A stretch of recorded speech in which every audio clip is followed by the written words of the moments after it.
తెల్లవారే వెలుగు రేఖలా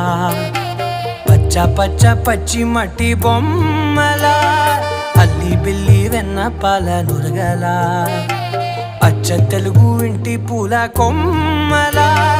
దేవదేవుడే పంపగా ఇలా దేవతే మా ఇంట అడుగే పెట్టెనంట బ్రహ్మ కళ్ళలో కాంతులే